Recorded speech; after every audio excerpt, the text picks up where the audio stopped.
Hi friends. তো গত দুদিন ধরে দেখছো আমি গুরু পূর্ণিমা করেছিলাম ক্লাসে। তো এটা হচ্ছে সকাল 10টার ব্যাচের, ওরা এসেছিলো, একটু দেরি হয়ে গেছিলো, বৃষ্টিও পড়ছিল।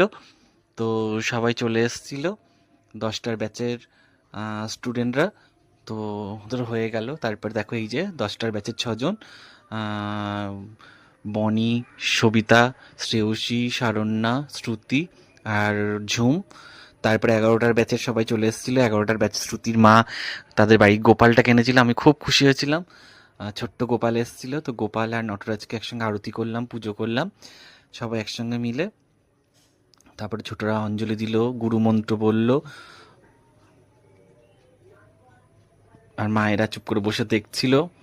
তো ওরা খুব মজাও করেছিল, ওই দিন খুব মজাও হয়েছে, রবিবারটা খুব সুন্দর কেটেছে।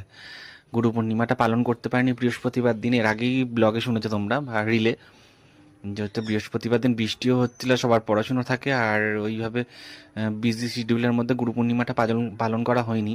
তো রবিবার দিন ক্লাস থাকে, তো রবিবার দিন ক্লাসেই খুব ভেবে নিয়েছিলাম যে করব, সবাইকে জানিয়েও দিয়েছিলাম। তো ছোটরা সবাই সুন্দর করে অঞ্জলি দিল, তারপরে আরতি হলো।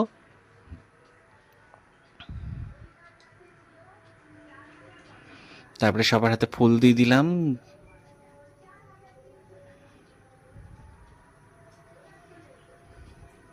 তারপর সব যে যার মাদেরকে মন্ত্র বলিয়ে মায়ের পায়ে ফুল দিয়ে মাকে, তারপর গোপাল আর দেখো নটরাজ একসঙ্গে। আর এই যে 11টার ব্যাচের খুদে খুদে আমার